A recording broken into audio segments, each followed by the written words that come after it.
Now, I'm very, very excited about our next guest. She is the brilliant, brilliant comedian, Janey Godley. She is, in my estimation, one of the best stand-up comedians on the circuit that the UK has, and has been for years and years and years. She always absolutely sells out the Edinburgh Festival. She's brilliant on the circuit. I've seen her perform over the years, but of course, many people have seen her and loved her, but she's sort of become kind of a global name because of these brilliant voice, sort of spoof voiceovers that she does on social media. And she pokes fun at a whole range of politicians. And she's recently taken on Neil Parish, he of Tractorgate, and the Prime Minister. Let's have a listen. So is your decision based on an acknowledgement of wrongdoing? Aye, and I'll tell you exactly what it was.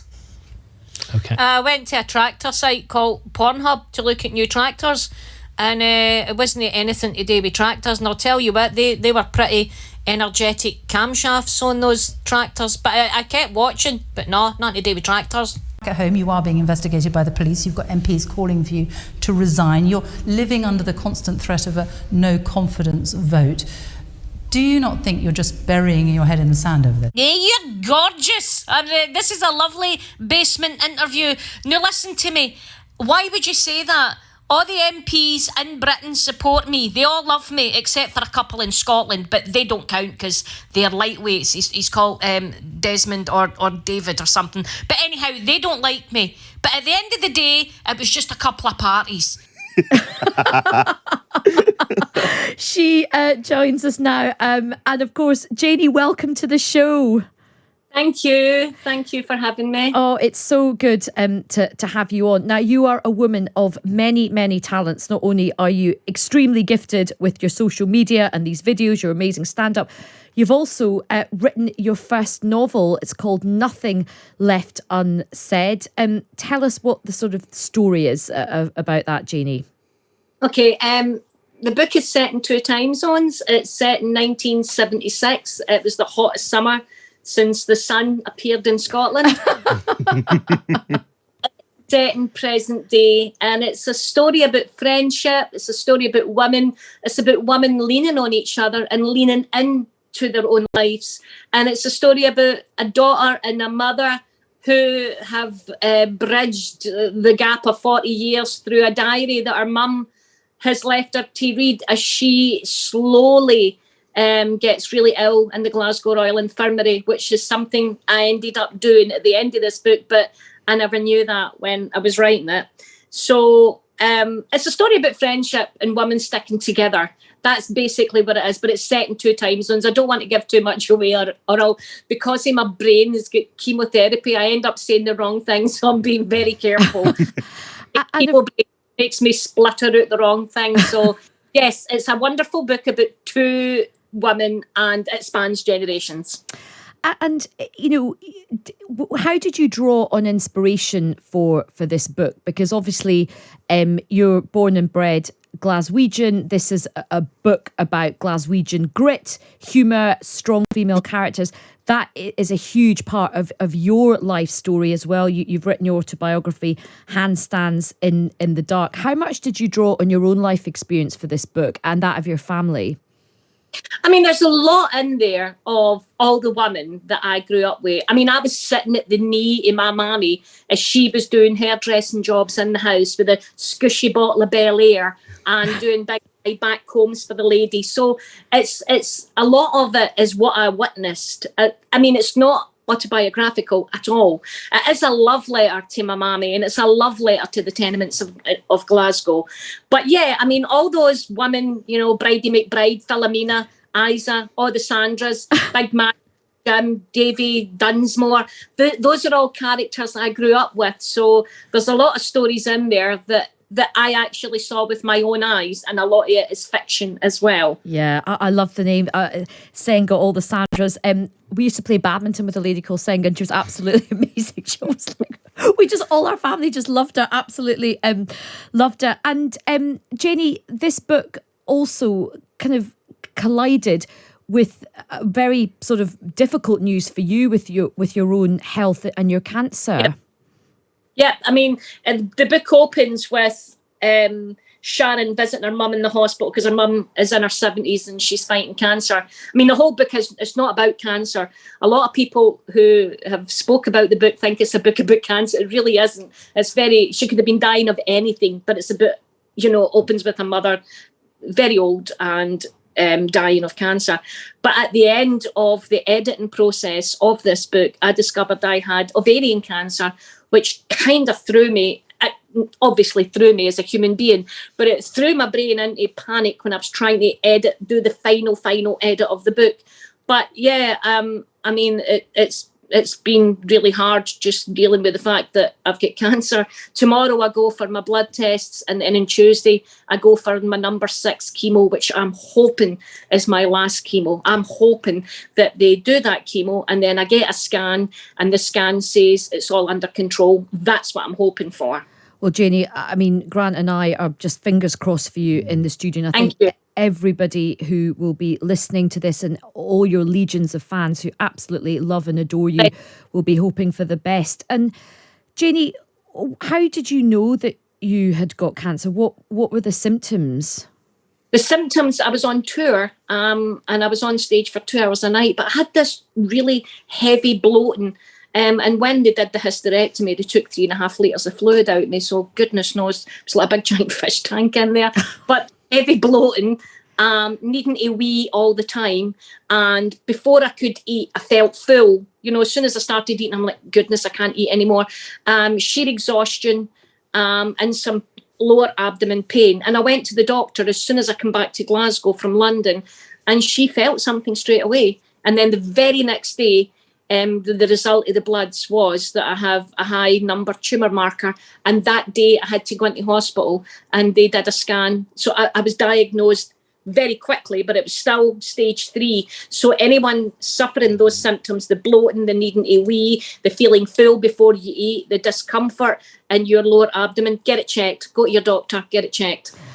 And it's sort of one of those things where women are so busy, like cracking on with their sort of daily lives and often feeling tired and bloated and things like that. It's quite hard to get the message through to actually, if you get these symptoms, do put yourself first and go.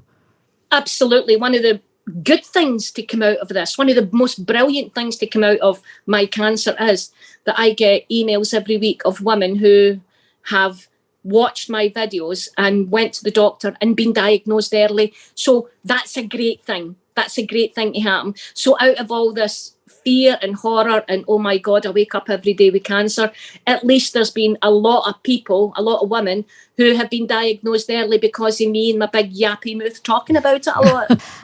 Janey, you've also got a new stand-up show coming out now as well. You've just recorded a special for Radio 4 at the Webster's Theatre in Glasgow. How did it feel to be back on stage? Oh my goodness, let me tell you.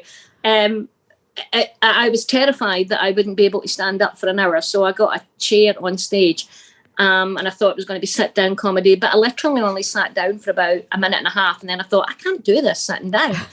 And it was brilliant. I was able to talk about lots of things, it's not just about cancer, it's not just about cancellation, it's not just about observational comedy. It was about everything that's happened in the past 6-7 months and before with the coronavirus and how people reacted to it. It was really good getting back on stage, and the audience, I mean, they were so giving and wonderful. And, one of the things, I'm a cynical old bag of spanners at times, and I'm a cynical old Doug. But the outpouring of love and support that I've had from people, it's literally been a lifesaver for my mental health. There is times when I just feel, because of the drugs that I'm on and the steroids make your brain race, there's days where I just stare into the abyss, and then I go online and there's so many people sending me presents, knitting me hats. I've got a prayer blanket there, that's it, that people all knitted and prayed round. Cynical old Janey. The outpouring has been brilliant. So getting back on stage in front of a lot of people I wasn't scared that I couldn't do it. I wasn't scared that I had forgot how to do stand-up.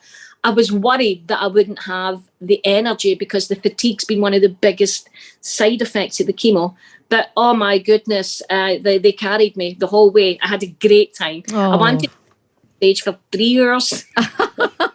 One step at a time, Janey. One step at a time. Yeah.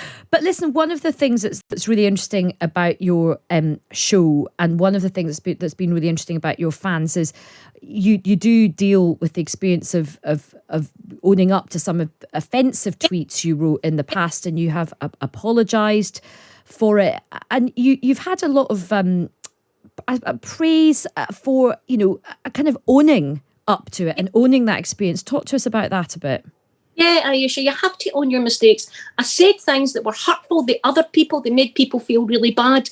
And you have to own it. You can't just go, well, that isn't actually what I meant. That's one of the things about the insidiousness of racism. It's old white people like me who think they can say stuff and people won't take it serious because everybody knows I'm not a racist. Those things are the things that hurt people. That's the lessons that I had to learn, was not just assuming everybody will let me away with things because it's me. Of course, we all know I supported Black Lives Matter. Of course, we all know I fight fascism and I've marched against it. That's not enough. Watch your stupid mouth. Look at what you say. And if you say it wrong, apologise, learn, and, perfection is not something I'll ever reach. Progress is something I will.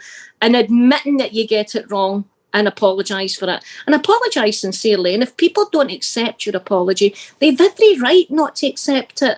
But they've not got every right to tell other people they can't accept it. So that's what I did. And I was dealing with that while I had the cancer. And I didn't know why I was feeling so bad.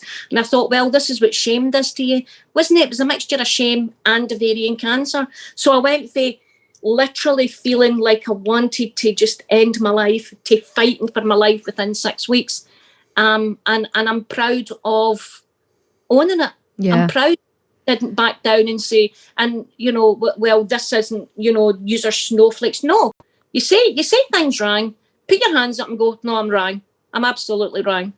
Well, I think, Janey, it's just really refreshing to hear that candour and that honesty. And look, we will all say things in our lives that are not the right thing to say, and it's how you deal with it afterwards. And I think you've dealt with it, in my personal view, and I don't care what anyone really thinks about this, I think you have dealt with it in a really, really admirable way. Now, Janey, we've got a couple of minutes left before the end of the show. Now, another thing you're very famous for is an amazing moment when a certain Donald Trump came to a golf club in Scotland, and you stood there resplendently like royalty with your banner. I can't repeat it, but we all know what it is. It was it was an amazing moment. Like, that had some words on it. It's like Wordle. It's like Wordle. Think of like an obscene Wordle, and that's what it is. Now, there's talk of Mr. Trump coming back on Twitter. What do you think about this?